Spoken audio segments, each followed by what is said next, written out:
ನಮಸ್ಕಾರ. ಆಪ್ಕೆ ಅದಾಲತ್ಗೆ ನಿಮಗೆ ಸ್ವಾಗತ. ಆಪ್ಕೆ ಅದಾಲತ್ನಲ್ಲಿ ಸಾಧಾರಣವಾಗಿ ನಾವು ಪ್ರಸ್ತುತಪಡಿಸ್ತೇವೆ ದೊಡ್ಡ ದೊಡ್ಡ ರಾಜಕಾರಣಿಗಳನ್ನ, ಅವರ ಕೆಲಸದ ಲೆಕ್ಕಾಚಾರವನ್ನ ಕೇಳೋದಕ್ಕೆ, ಅವ್ರ ಮೇಲೆ ಆರೋಪ ಮಾಡೋದಕ್ಕೆ, ಅವರಿಂದ ಸ್ಪಷ್ಟನೆಯನ್ನ ಕೇಳೋದಕ್ಕೆ. ಆದ್ರೆ ಕೆಲವೊಮ್ಮೆ ಆಪ್ಕೆ ಅದಾಲತ್ನಲ್ಲಿ ಎಂಥ ವ್ಯಕ್ತಿಗಳ ಬಳಿ ಪ್ರಶ್ನೆ ಕೇಳ್ತೀವಿ ಅಂದ್ರೆ ಅವರನ್ನ ಜನತೆ ತುಂಬಾ ಪ್ರೀತಿಸ್ತಾರೆ. ಅಂತ ವ್ಯಕ್ತಿಗಳಿಗೆ ಜನತೆ ಗೌರವ ಕೊಡ್ತಾರೆ ಮತ್ತೆ ತಮ್ಮ ಮನಸ್ಸಲ್ಲಿ ಉನ್ನತ ಸ್ಥಾನ ನೀಡ್ತಾರೆ. ಅಂತ ವ್ಯಕ್ತಿಗಳ ಮೇಲೆ ಜನತೆ ನಂಬಿಕೆ ಇಡ್ತಾರೆ. ಪ್ರಸ್ತುತಪಡಿಸ್ತಾ ಇದ್ದೇವೆ ಇವತ್ತಿನ ಪ್ರಕರಣ ಅಂಥದ್ದೇ ಒಂದು ವ್ಯಕ್ತಿತ್ವದ ಮೇಲೆ. ಸುಪ್ರಸಿದ್ಧ ಯೋಗಾಚಾರ್ಯ ಸ್ವಾಮಿ ರಾಮದೇವ್ ಆಪ್ಕಿ ಅದಾಲತ್ನಲ್ಲಿ ಹಾಜರಾಗಿ.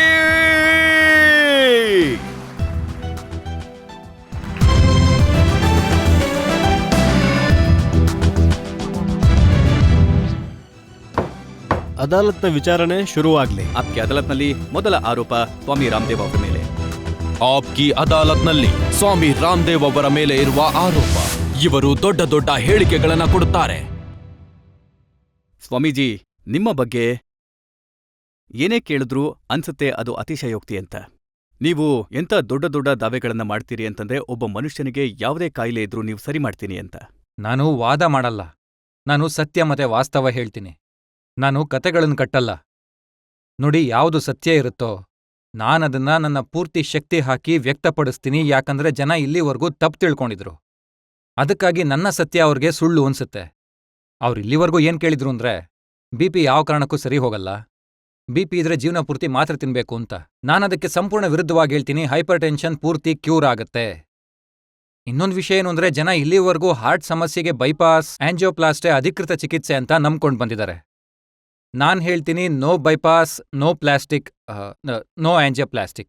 ನೋಡಿ, ನೀವು ಪ್ರಾಣಾಯಾಮ ಮಾಡ್ತಾ ಬಂದ್ರೆ ನಿಮ್ಗೆ ಬೈಪಾಸ್ ಮಾಡಿಸೋ ಅವಶ್ಯಕತೆ ಇರಲ್ಲ. ಹಾರ್ಟ್ ಬ್ಲಾಕೇಜ್ ಓಪನ್ ಆಗುತ್ತೆ, ನಿಮ್ಮ ಕಾರ್ಡಿಯಾಕ್ ಪ್ರಾಬ್ಲಮ್ ಸರಿ ಹೋಗುತ್ತೆ, ಮಿಸ್ ಆಗ್ತಾ ಇರೋಂಥ ಪಲ್ಸ್ ಏನಿದೆ ಅದು ಸರಿ ಹೋಗುತ್ತೆ.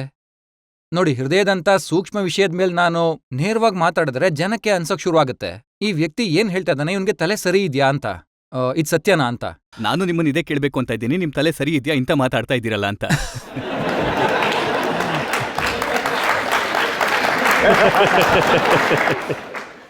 ಹೋಗ್ಲಿ ಬಿಡಿ.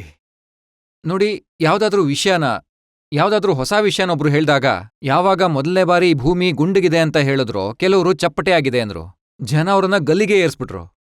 ಯಾರಾದ್ರೂ ಮೊದಲನೇ ಬಾರಿಗೆ ಸತ್ಯ ಹೇಳ್ದಾಗ ಜನರಿಗೆ ಅದು ಸುಳ್ಳು ಅನ್ಸುತ್ತೆ. ನೋಡಿ, ಇದು ವಿಜ್ಞಾನದ ವಿಷಯದಲ್ಲೂ ಹೀಗೆ ಇದೆ. ಕೇವಲ ಮೆಡಿಕಲ್ ಸೈನ್ಸ್ ವರ್ಷಾನುಗಟ್ಟಲೆ ಯಾವ ವಿಷಯಗಳ ಬಗ್ಗೆ ರಿಸರ್ಚ್ ಮಾಡಿದ್ಯೋ ಆ ವಿಷಯಗಳಿಗೆ ಡಾಕ್ಟರ್ಗಳು ಲಕ್ಷಗಟ್ಟಲೆ ದುಡ್ಡು ತಗೋತಾರೆ, ಕೋಟಿಗಟ್ಟಲೆ ದುಡ್ಡು ಹಾಕಿ ಆಸ್ಪತ್ರೆಗಳನ್ನು ಕಟ್ಟಿದ್ದಾರೆ. ನೀವು ಒಂದೇ ವಾಕ್ಯದಲ್ಲಿ ಆ ರೀತಿ ವಿಷಯಗಳನ್ನ ತಪ್ಪು ಅಂತ ಸಾಬೀತು ಮಾಡ್ತಿದ್ದೀರಾ. ನೋಡಿ, ನಾನ್ ಯಾವ ಸೈನ್ಸ್ ಬಗ್ಗೆ ಮಾತಾಡ್ತೀನೋ ಅದು 200 ಕೋಟಿ ವರ್ಷಗಳ ಹಳೆಯ ಸೈನ್ಸ್. ಮತ್ತೆ ಡಾಕ್ಟರ್ಗಳು ಯಾವ ಸೈನ್ಸ್ ಆಧಾರದ ಮೇಲೆ ಮಾತಾಡ್ತಾರೋ ಅದು WHO ಪ್ರೇರಿತ ಕೇವಲ 200 ವರ್ಷ ಹಳೆಯ ಸೈನ್ಸ್. ಇದು ತುಂಬಾನೇ ದೊಡ್ಡ ವಿಷಯ. ಆದ್ರೆ ಸ್ವಾಮೀಜಿ, ನೀವು ವರ್ಲ್ಡ್ ಹೆಲ್ತ್ ಆರ್ಗನೈಸೇಷನ್ಗೆ ಚಾಲೆಂಜ್ ಮಾಡ್ತಾ ಇದ್ದೀರಾ, ಅವರಿಗೆ ಸವಾಲ್ ಹಾಕ್ತಾ ಇದ್ದೀರಾ. ನೋಡಿ, ಒಂದ್ ವಿಷಯ ಹೇಳ್ತೀನಿ, ನೀವು ಡಾಕ್ಟರ್ಗಳನ್ನ WHO ಕೇಳ್ಬೇಕು. ಒಬ್ಬ ರೋಗಿ ನಿಮ್ ಹತ್ರ ಬರ್ತಾನೆ. ಆ ರೋಗಿ ಬಂದು ಅವ್ರ ಹತ್ರ ಹೇಳ್ತಾನೆ, ಡಾಕ್ಟರ್ ಸಾಹೇಬ್ರೆ ಸ್ವಲ್ಪ ನೋಡಿ ಅಂದಾಗ ಡಾಕ್ಟರ್ ಸಾಹೇಬ್ರೆ ಹೇಳ್ತಾರೆ, 3 ವಾಕ್ಯಗಳಲ್ಲಿ ಹೇಳ್ತೀನಿ. ಡಾಕ್ಟರ್ ಹೇಳ್ತಾರೆ, ನಿನಗೆ ಕಾಯಿಲೆ ಇತ್ತು, ಅದಕ್ಕೆ ಡಾಕ್ಟರ್ ಹತ್ರ ಬಂದಿರೋದು. ಸರಿಯಾಗಿರೋ ಮನುಷ್ಯ ಯಾರು ಹೋಗ್ತಾನೆ? ನಿನಗ್ ಕಾಯಿಲೆ ಇತ್ತು, ನಿನಗ್ ಕಾಯಿಲೆ ಬಂದಿದೆ, ಈ ಔಷಧಿ ತಗೋ. ಈ 2 ವಾಕ್ಯ ಸರಿ ಇದೆ. ಆದ್ರೆ 3ನೇ ವಾಕ್ಯ ಏನು ಅವರು ರೋಗಿಗೆ ಹೇಳ್ತಾರೆ, ನೀನ್ ಯಾವಾಗ್ಲೂ ಕಾಯಿಲೆ ಬೀಳ್ತಾನೇ ಇರ್ಬೇಕು, ಮತ್ತೆ ನನ್ನ ಹತ್ರ ಬರ್ತಾನೆ ಇರ್ಬೇಕು, ಹಾಗೆ ಔಷಧಿ ತಗೋತಾನೆ ಇರ್ಬೇಕು. ಈ ಮಾತಿಗೆ ಸಂಪೂರ್ಣ ವಿರುದ್ಧವಾಗಿ ನಾನು ಹೇಳ್ತೀನಿ, ನಿನ್ಗೆ ಕಾಯಿಲೆ ಇರ್ಲಿಲ್ಲ, ಕಾಯಿಲೆ ಈಗ್ಲೂ ಇಲ್ಲ, ಕಾಯಿಲೆ ಮುಂದೆ ಕೂಡ ಬರಲ್ಲ ಅಂತ. ನೋಡಿ, ಇದ್ರ ಹಿಂದೆ ಆಧಾರ ಇದೆ, ಕೇವಲ ಬಾಯಿ ಮಾತಲ್ಲ ಅಥವಾ ಭಾಷಣ ಬಿಗಿಯೋಕಿ ಮಾತನ್ನ ಹೇಳ್ತಾ ಇಲ್ಲ ನಾನು. ಇದು ಬರೀ ಮಾತಲ್ಲ, ಜನರಿಗೆ ಇದನ್ನ ನಿಜ ಮಾಡಿ ತೋರಿಸಿದೀನಿ. ನೋಡಿ, 10 ಕೋಟಿ ಜನ ನಮ್ ದೇಶದಲ್ಲಿದ್ದಾರೆ ಡಯಾಬಿಟಿಸ್ ಕಾಯಿಲೆಗೆ ಒಳಗಾಗಿರೋರು. 10 ಕೋಟಿ ಜನ ಇದ್ದಾರೆ ಹೈಪರ್ ಟೆನ್ಷನ್ ಕಾಯಿಲೆಗೆ ಒಳಗಾಗಿರೋರು. ನೀವು ಹೀಗೆ ಎಲ್ಲಾ ಜನರನ್ನ ಕ್ಯೂರ್ ಮಾಡಿದ್ರೆ ಈ ಔಷಧಿ ತಯಾರು ಮಾಡೋ ಕಂಪನಿಗಳಿವೆಯಲ್ಲ, ಇವುಗಳ ಗತಿ ಏನು? ನೋಡಿ, ಈ ಔಷಧಿ ತಯಾರು ಮಾಡೋ ಫ್ಯಾಕ್ಟರಿಗಳ ಮಾಲೀಕರೇನಿದ್ದಾರೆ ಅವ್ರು ನನ್ಗೆ ದಾನ ನೀಡ್ತಾರೆ ಪತಂಜಲಿ ಉತ್ಪನ್ನ ಮಾಡೋಕೆ. ನಾನವ್ರಿಗೆ ನಿಮ್ಗೇನ್ ಬೇಕು ಅಂತ ಕೇಳ್ದೆ. ನೋಡಿ, ಪ್ರಪಂಚದಲ್ಲಿ 2 ಮಾರಕ ವ್ಯಾಪಾರಗಳಿವೆ, ಒಂದು ಆಯುಧ, ಇನ್ನೊಂದು ಔಷಧ. ಈ 2 ಪ್ರಪಂಚದಲ್ಲಿರಬಾರ್ದು ಅನ್ನೋದು ನನ್ನ ಆಸೆ. ಅಂದ್ಮೇಲೆ ನೀವ್ಯಾಕೆ ನನಗೆ ದಾನ ಕೊಡ್ತಿದ್ದೀರಾ ಅಂತ. ಅದಕ್ಕೆ ಅವ್ರಂದ್ರು, ನೋಡಿ, ನಮ್ ಏನೇನಿದೆ, ಈ ಜಗತ್ತು ರೋಗಮುಕ್ತವಾಗಿರ್ಬೇಕು ಅನ್ನೋದು. ಹಾಗಾಗಿ ನಾನ್ ಅನ್ಕೋತೀನಿ, ಯಾರೇ ಒಬ್ಬ ಡಾಕ್ಟರ್ ವಾಸ್ತವದಲ್ಲಿ ಮಾನವೀಯತೆಯನ್ನ ನಂಬ್ತಾನೆ, ಜನರನ್ನ ರೋಗಮುಕ್ತರನ್ನಾಗಿ ನೋಡೋಕೆ ಬಯಸ್ತಾನೋ ಆತ ನನ್ನ ವಿರೋಧಿಯಾಗೋಕ್ ಸಾಧ್ಯನೇ ಇಲ್ಲ, ನನಗಾತ ಬೈಯೋದೂ ಇಲ್ಲ. ನಿಮ್ಮ ದಾವೆ ಏನು ಅಂತಂದ್ರೆ ಸುಮಾರು 20 ಲಕ್ಷ ಜನರಿಗೆ ನೀವು ಟ್ರೀಟ್ ಮಾಡಿದ್ದೀರಿ, ರೋಗಗಳಿಂದ ಮುಕ್ತಿ ಕೊಡಿಸಿದ್ದೀರಿ.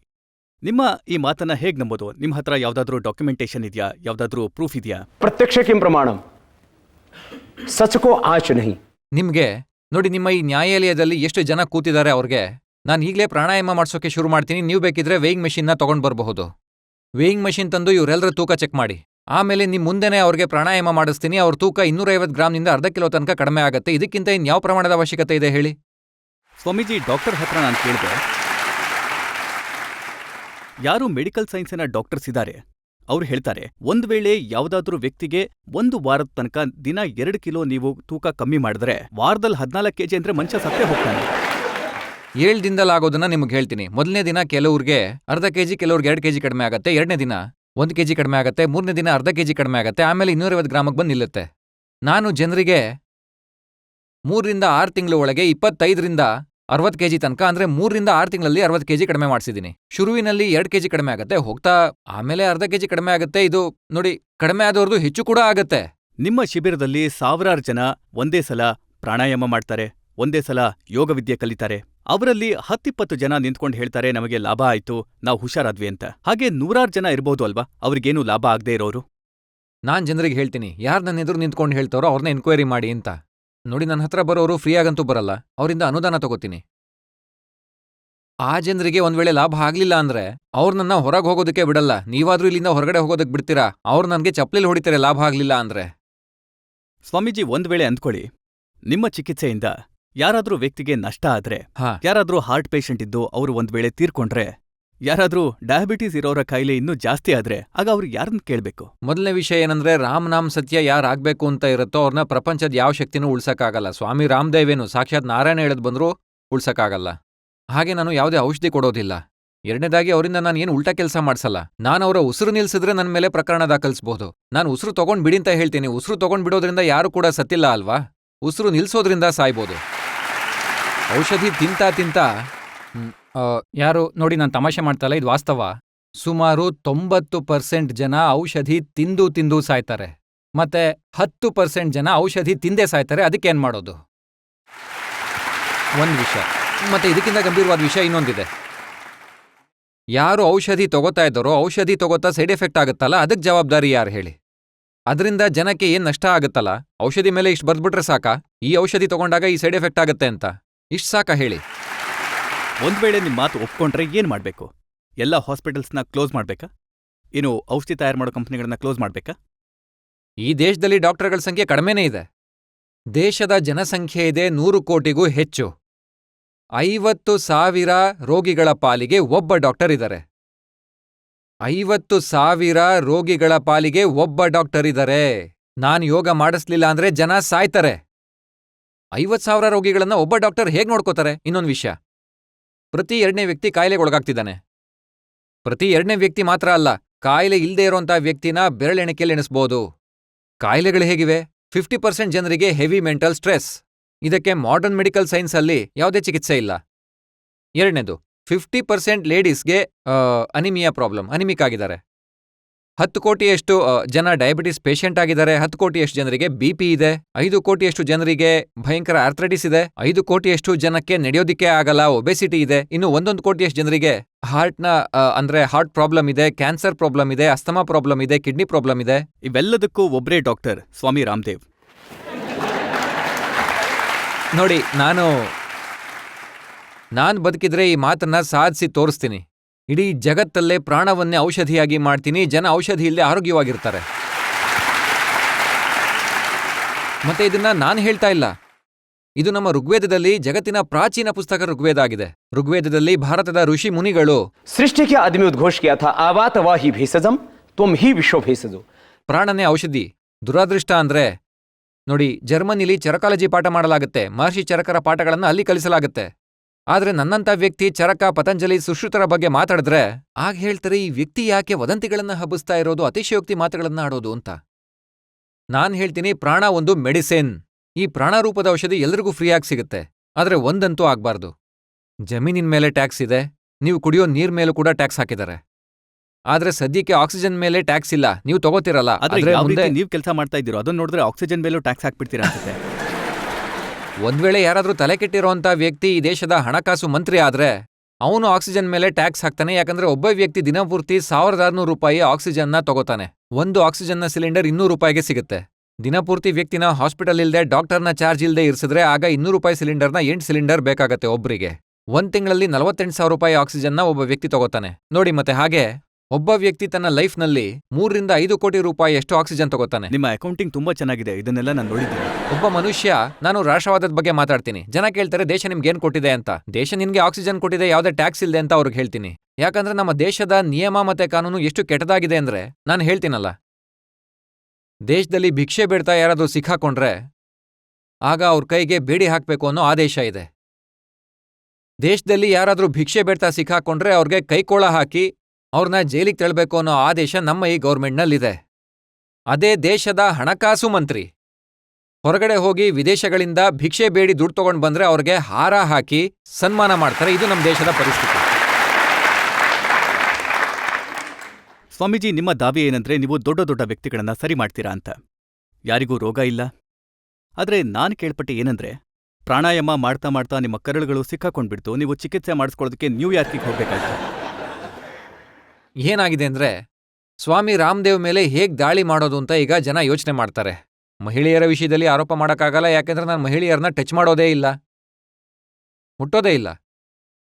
ಯಾವುದೇ ಪಿಕ್ಚರ್ ನೋಡೋಕ್ಕೂ ಕೂಡ ಹೋಗೇ ಇಲ್ಲ. 1 ರೂಪಾಯಿ ಬ್ಯಾಂಕ್ ಅಕೌಂಟೇ ತೆಗ್ದಿಲ್ಲ ಅಂದಮೇಲೆ ಜಮಾ ಮಾಡೋದೆಲ್ಲಿಂದ? ರೈತನ ಮನೇಲಿ ಹುಟ್ಟಿದ್ ನಾನು.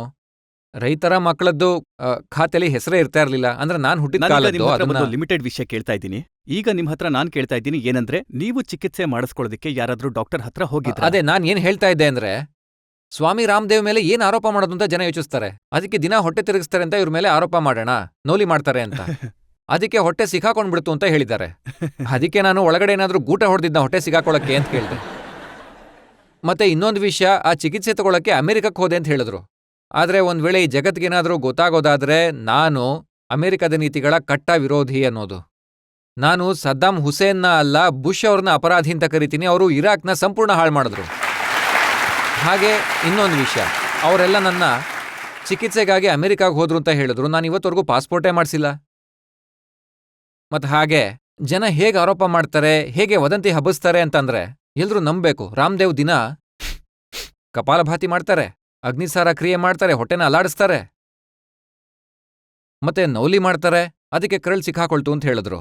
ಮತ್ತೆ ಇದ್ರ ಉದ್ದೇಶ ಏನಿರ್ಬೋದು ಹೇಳಿ? ಇದ್ರ ಉದ್ದೇಶ ಏನಂದ್ರೆ, ಕೆಲವರು ಪಿತೂರಿ ಮಾಡ್ತಾರೆ. ಅವ್ರು ಏನ್ ಹೇಳ್ತಾರೆ ಅಂದ್ರೆ, ಸ್ವಾಮಿ ರಾಮದೇವ್ ಸ್ವತಃ ಕಾಯಿಲೆ ಬಿದ್ದಿರೋರು ಜನರಿಗೆ ಏನ್ ಚಿಕಿತ್ಸೆ ಕೊಡ್ತಾರೆ ಅಂತ ಹೀಗೆ ವದಂತಿ ಹಬ್ಬಿಸ್ತಾರೆ. ಇನ್ನೊಂದು ವದಂತಿ ಕೇಳ್ಪಟ್ಟೆ ಏನಂದ್ರೆ, ನೀವು ದೆಹಲಿಯ ಅಪೋಲೋ ಹಾಸ್ಪಿಟಲ್ನಲ್ಲಿ ಅಡ್ಮಿಟ್ ಆಗಿದ್ರೆ ನಿಮ್ಮ ಹಾರ್ಟ್ನ ಚಿಕಿತ್ಸೆ ಮಾಡಿಸ್ಕೊಳ್ಳಕ್ಕೆ ಅಂತ. ನಿಜವಾಗ್ಲೂ ಏನಾಯ್ತಂದ್ರೆ ನೋಡಿ, ಹರಿದ್ವಾರದಲ್ಲಿ ನಮ್ಮ ಒಂದು ಗುರುಕುಲ ಇದೆ, ರೇವಾರಿಲಿ ಆಶ್ರಮದ್ದು. ನಾನಲ್ಲಿ ಒಂದ್ ಯಾತ್ರೆಗೋಸ್ಕರ ಹೋದೆ.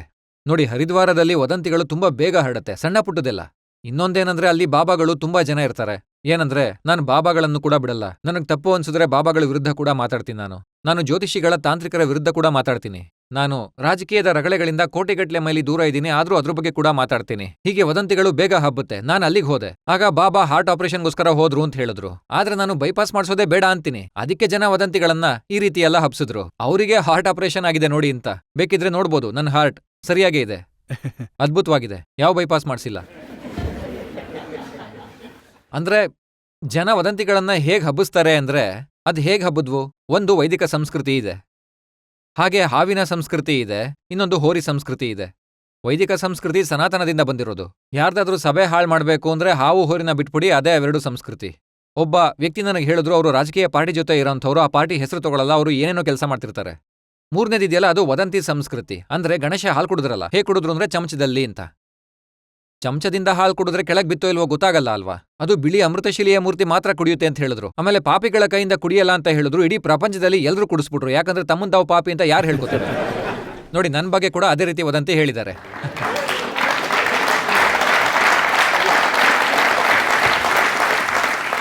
ಸ್ವಾಮೀಜಿ, ಆರೋಪಗಳು ಮತ್ತೆ ಪ್ರಶ್ನೆಗಳ ಬಹಳ ದೊಡ್ಡ ಪಟ್ಟಿ ಇದೆ.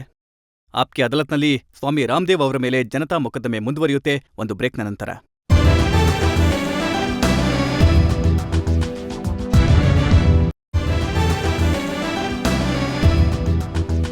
ಆಪ್ಕಿ ಅದಾಲತ್ನಲ್ಲಿ ಇವತ್ತು ನಾವು ಜನತೆಯ ಪರವಾಗಿ ಮೊಕದ್ದಮೆ ನಡೆಸ್ತಾ ಇದ್ದೇವೆ ಸ್ವಾಮಿ ರಾಮದೇವ್ ಅವರ ಮೇಲೆ. ಆಪ್ಕಿ ಅದಾಲತ್ನಲ್ಲಿ ಸ್ವಾಮಿ ರಾಮದೇವ್ ಅವರ ಮೇಲೆ ಇರುವ ಆರೋಪ, ಇವರದ್ದು ಇಬ್ಬಂದಿ ಧೋರಣೆ. ಸ್ವಾಮೀಜಿ, ನೀವು ಜನರಿಗೆ ಕಲಿಸ್ತೀರಿ ಶಿಸ್ತಿನಲ್ಲಿ ಇರಬೇಕು ಅಂತ. ನೀವು ಜನರಿಗೆ ಫ್ಯಾಮಿಲಿ ವ್ಯಾಲ್ಯೂಸ್ ಬಗ್ಗೆ ಕಲಿಸ್ತೀರಿ. ಆದ್ರೆ ನೀವು ಸ್ವತಃ ಮನೆ ಬಿಟ್ಟು ಓಡ್ ಹೋಗಿದ್ರಂತೆ ಬಾಲ್ಯದಲ್ಲಿ. ನೋಡಿ, ವಿಷಯ ಏನಂದ್ರೆ ನಾನು ಪದೇ ಪದೇ ಅದೇ ಹೇಳ್ತೀನಿ. ಯೋಗ ಅಂದ್ರೆ ಓಡ್ ಹೋಗೋದಲ್ಲ, ಯೋಗ ಅಂದ್ರೆ ಎಚ್ಚೆತ್ಕೊಳ್ಳೋದು. ನಾನು ಮನೆ ಬಿಟ್ಟು ಓಡ್ ಹೋಗಿಲ್ಲ, ಜನರ ಮನೆಗಳನ್ನ ಕಟ್ಕೊಟ್ಟಿದ್ದೀನಿ. ನೋಡಿ, ಜನ ತ್ಯಾಗ ಅಂತಾರೆ, ಸ್ವಾಮಿ ರಾಮದೇವ್ ತ್ಯಾಗಿ ಅಂತಾರೆ. ಅದಕ್ಕೆ ಅವ್ರು ಹೇಳ್ತಾರೆ ಬಿಟ್ಟು ಓಡ್ ಹೋದ್ರಿ ಅಂತ. ನಾನು ಏನು ತ್ಯಾಗ ಮಾಡಿಲ್ಲ, ನನ್ನನ್ನು ನಾನು ತ್ಯಾಗಿ ಅಂತ ಹೇಳ್ಕೊಳಲ್ಲ. ಯಾಕಂದ್ರೆ ನಾನು ಒಬ್ಬ ತಾಯಿನ ಬಿಟ್ಟೆ, ಇವತ್ತು ಸಾವಿರಾರು ತಾಯಂದ್ರ ಆಶೀರ್ವಾದ ಸಿಕ್ಕಿದೆ. ನಾನು ಒಬ್ಬ ತಂದೆಯನ್ನ ಬಿಟ್ಟೆ, ಸಾವಿರಾರು ತಂದೆಯರ ಪ್ರೀತಿ ಸಿಗ್ತಾ ಇದೆ. ಒಬ್ಬ ಸಹೋದರನನ್ನ ಬಿಟ್ಟೆ, ಸಾವಿರಾರು ಸಹೋದರರು ಇವತ್ತು ನನಗೆ ಸಹಾಯ ಮಾಡಿದ್ದಾರೆ. ಹಾಗಾಗಿ ಮನೆ ಬಿಟ್ಟು ಹೋಗೋದು ಅನ್ನೋದು ನಾನು ಓಡ್ ಹೋಗಿಲ್ಲ, ನಾನು ಎಚ್ಚೆತ್ಕೊಂಡಿದ್ದೀನಿ.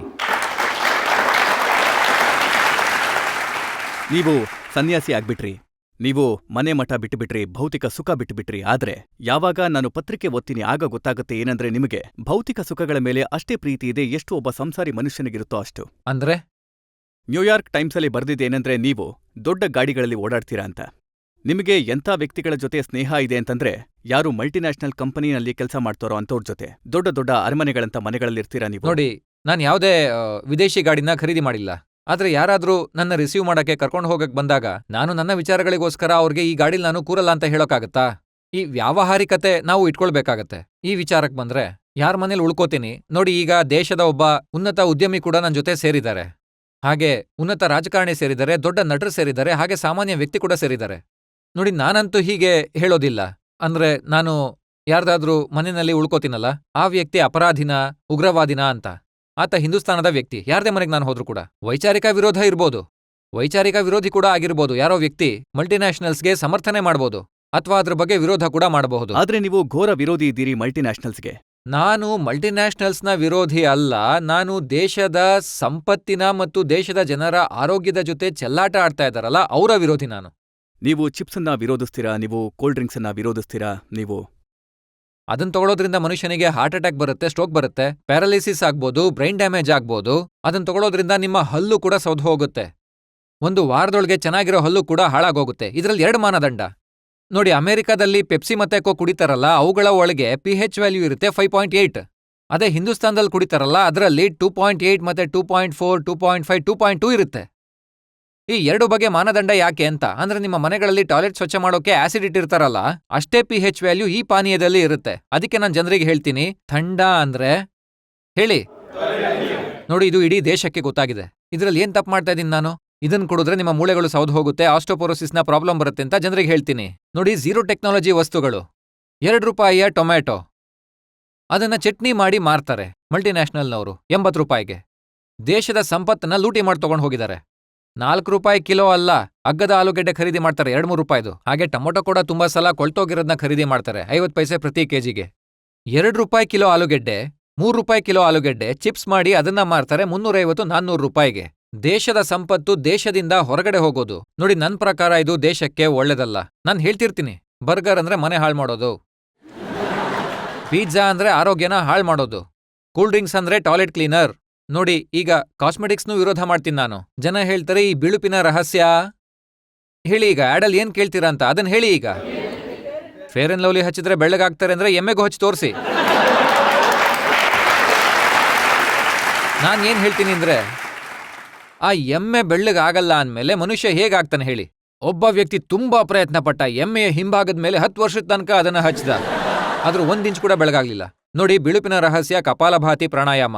ಈ ರೀತಿಯ ಝೀರೋ ಟೆಕ್ನಾಲಜಿ ವಸ್ತುಗಳನ್ನ ತಯಾರಿಸಿ ಜನರನ್ನ ಮೂರ್ಖರನ್ನಾಗಿ ಮಾಡಿ 90% ಮಲ್ಟಿನ್ಯಾಷನಲ್ ಎಷ್ಟು ಈ ಝೀರೋ ಟೆಕ್ನಾಲಜಿ ವಿಷಯ ಹೇಳ್ತಾ ಇದೀನಲ್ಲ ಅದ್ರ ಬಗ್ಗೆ, ಈ ವಸ್ತುಗಳನ್ನ ತಯಾರಿಸೋರು 90% ಬಂಡವಾಳನ ದೇಶದ ಶೇರ್ ಮಾರ್ಕೆಟ್ನಿಂದ, ಡಿಬೆಂಚರ್ ಮಾರ್ಕೆಟ್ನಿಂದ, ದೇಶದ ಬ್ಯಾಂಕ್ಗಳಿಂದ ಒಟ್ಟುಗೂಡಿಸುತ್ತವೆ.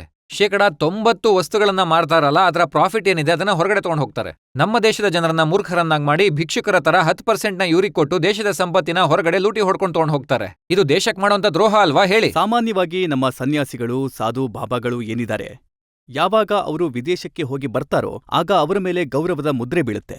ಯಾವಾಗ ಆ ವ್ಯಕ್ತಿಗಳು ವಿದೇಶಿ ಮಲ್ಟಿನ್ಯಾಷನಲ್ಗಳ ಮೂಲಕ ಸ್ಪಾನ್ಸರ್ ಮಾಡ್ತಾರೋ ಅವರ ಹೆಸರು ಪ್ರಖ್ಯಾತಿ ಆಗುತ್ತೆ. ಆದ್ರೆ ನೀವು ದೇಸಿ ಬಾಬಾ ಆಗಿ ಹೆಸರು ಹೇಗೆ ಸಂಪಾದಿಸಿದ್ರಿ? ನಾನ್ ದೇಶದ ಜನರಿಗೆ ಗೌರವ ಮತ್ತು ಸ್ವಾಭಿಮಾನದಿಂದ ಬದುಕುವಂತ ಪಾಠ ಕಲಿಸಿದ್ದೀನಿ. ಅದಕ್ಕೆ ಜನ ನನಗೆ ಗೌರವ ಕೊಡ್ತಾ ಇದ್ದಾರೆ. ನನ್ನನ್ನು ನಾನು ಮೋಸ ಮಾಡಿ ಸ್ಥಾಪನೆ ಮಾಡ್ಕೊಂಡಿಲ್ಲ. ಯಾವುದೇ ವಸ್ತು ದೊಡ್ಡ ಲೆವೆಲ್ಗೆ ತಲುಪಿದಾಗ ಕೆಲವರು ನನ್ನ ಬಗ್ಗೆ ಕೂಡ ಯೋಚಿಸ್ತಾರೆ. ಸ್ವಾಮಿ ರಾಮದೇವ್ ಬಗ್ಗೆ 2 ವರ್ಷಕ್ಕೆ ಮುಂಚೆ ಪ್ರಪಂಚ ಜನರಿಗೆ ಗೊತ್ತಿರಲಿಲ್ಲ. 2 ವರ್ಷದಲ್ಲಿ ಇವ್ರಂತದ್ದೇನ್ ಮಾಡಿದ್ರು? ಈಗ ಜನ ಹುಚ್ಚರಾಗಿದಾರಲ್ಲ ಅಂತ. ಮೊದಲು ಜನ ಹೀರೋ ಹಿಂದೆ ಹುಚ್ಚರಾಗ್ತಾ ಇದ್ರು, ಇನ್ ಕೆಲವರು ಹೀರೋಯಿನ್ ಹಿಂದೆ ಹುಚ್ಚರಾಗ್ತಾ ಇದ್ರು. ಈಗ ಬಾಬಾ ಹಿಂದೆ ಹುಚ್ಚರಾಗಿದ್ದಾರೆ. ಅಂದ್ರೆ ನಾನು ಆ ಥರದ್ದು ಏನ್ ನಾನ್ ಮಾಡಿದೆ? ಕೇಳ್ಪಟ್ಟೆ ಹೀರೋ ಹೀರೋಯಿನ್ಗಳು ನಿಮ್ ಹಿಂದೆ ಹುಚ್ಚರಾಗಿದ್ದಾರೆ. ಇದ್ರ ಬಗ್ಗೆ ಒಂದ್ ವಿಷಯ ಹೇಳ್ಬೇಕು. ಹೀರೋಯಿನ್ನ ನಾನ್ ನನ್ನ ಹತ್ರ ಸುಳಿಯೋಕ್ ಬಿಡಲ್ಲ. ನಾನು ಅವ್ರಿಗೆ ಯೋಗ ಕಲ್ಸಿದ್ದೀನಿ, ಅವರು ಯೋಗದ ಹಿಂದೆ ಹುಚ್ಚರಾಗಿದ್ದಾರೆ. ನಾನ್ ಜನರಿಗೆ ಹೇಳ್ತೀನಿ, ತಪ್ಪಾಗಿ ತಿಳ್ಕೊಬೇಡಿ ಅಂತ. ಯಾವ್ಯಾವ ಹೀರೋಯಿನ್ಗೆ ನೀವು ಯೋಗ ಹೇಳಿಕೊಟ್ಟಿದ್ದೀರಾ? ನೋಡಿ, ನಾನು ಜಾಸ್ತಿ ಪಿಕ್ಚರ್ನ ನೋಡಿಲ್ಲ, ಹಾಗಾಗಿ ಹೆಸರುಗಳಷ್ಟು ನೆನಪಿರೋದಿಲ್ಲ. ಮತ್ತೆ ಈಗ ನೋಡಿ, ಅಮಿತಾಬ್ ಬಚ್ಚನ್ ಅವರು ಯೋಗ ಮತ್ತೆ ಪ್ರಾಣಾಯಾಮ ಮಾಡ್ತಾರೆ. ಅವ್ರು ಪ್ರಾಣಾಯಾಮ ಮಾಡೋದ್ರಿಂದ ಸಾಕಷ್ಟು ಎನರ್ಜೆಟಿಕ್ ಆಗಿರ್ತಾರೆ. ಅವ್ರ ತೊಂದರೆಗಳು ಕೂಡ ನಿವಾರಣೆ ಆಗಿದೆ. ನೋಡಿ, ಅಂದ್ರೆ ಓವರ್ ಆಲ್ ಸರಿಸುಮಾರು ನಾನು ನೆನಪು ಮಾಡ್ಕೋಬೇಕು ಅಂದ್ರೆ ನನಗೀಗ ಸ್ವಲ್ಪ ಸಮಯ ಹಿಡಿಯುತ್ತೆ. ನಾನು ಯೋಗನ ಪಾಖಂಡವಾದದಿಂದ ಸ್ಥಾಪಿಸಿಲ್ಲ. ಅಂದ್ರೆ ವದಂತಿಗಳನ್ನ ಹಬ್ಸಿ, ಜನರನ್ನ ಹುಚ್ಚರನ್ನಾಗಿ ಮಾಡಿ, ಜನರನ್ನ ದಾರಿ ತಪ್ಪಿಸಿ, ಧರ್ಮದ ಹೆಸರಲ್ಲಿ ಭ್ರಮೆ ಹುಡ್ಸಿಲ್ಲ. ಅದೇ ಧರ್ಮದ ಹೆಸರಲ್ಲಿ ಭ್ರಮೆ ಏನಿತ್ತು ಅದನ್ನು ಮುರಿದಿದ್ದೀನಿ. ಈಗ ಒಳ್ಳೆ ವಿಚಾರ ಏನು ಅಂದ್ರೆ ಎಲೆಕ್ಟ್ರಾನಿಕ್ ಮೀಡಿಯಾದಲ್ಲಿ ಈ ವಿಷಯ ಇಲ್ಲ. ಪ್ರಿಂಟ್ ಮೀಡಿಯಾ ತೆಗೆದು ನೋಡಿದ್ರೆ ಎಲ್ಲರೂ ರಾಶಿ ಫಲ ಬರೀತಾರೆ. ನಾನದಕ್ಕೆ ಈ ರಾಶಿ ಬರೆಯೋರ್ಗೆ ಸ್ವಲ್ಪ ಯೋಚನೆ ಮಾಡಿ ಎಚ್ಚರಗೊಳ್ಳಿ ಅಂತ ಹೇಳ್ದೆ. ರಾಮ ರಾವಣ ಇಬ್ರು ರಾಶಿ ಕೂಡ ಒಂದೇ. ಕಂಸ ಹಾಗೂ ಕೃಷ್ಣ ಇಬ್ಬರ ರಾಶಿನೂ ಒಂದೇ. ಮಾನ್ಯ ಮುಲಾಯಂ ಸಿಂಗ್ ಅವರು ಮತ್ತೆ ಮಾಯಾವತಿ ಅವರ ರಾಶಿ ಕೂಡ ಒಂದೇ. ಮತ್ತು ಪಾರ್ಟಿ ಮಟ್ಟದಲ್ಲಿ ನೋಡೋದಾದ್ರೆ ಸಹೋದರಿ ಸುಷ್ಮಾ ಮತ್ತೆ ಸಹೋದರಿ ಸೋನಿಯಾ ಗಾಂಧಿ ಅವರಿಬ್ರು ರಾಶಿ ಕೂಡ ಒಂದೇ. ಮತ್ತು ದೇಶದ ಇತ್ತೀಚಿನ ಬಿಸಿ ಬಿಸಿ ಸುದ್ದಿ ಆಗಿರೋ ಜಯೇಂದ್ರ ಸರಸ್ವತಿ ಮತ್ತು ಜಯಲಲಿತಾ ಇಬ್ಬರ ರಾಶಿನೂ ಒಂದೇ. ಅದಕ್ಕೆ ನಾನು ಏನ್ ಹೇಳ್ತಾ ಇದ್ದೀರಾ ನೀವು ಒಂದೇ? ಹಾಗೆ ಇವತ್ ನೀವು ನನ್ನ ಮುಂದೆ ನಿಂತಿದ್ದೀರಾ, ರಜತ್ ಶರ್ಮಾ ಮತ್ತು ರಾಮದೇವ್ ಇಬ್ಬರ ರಾಶಿ ಕೂಡ ಒಂದೇ.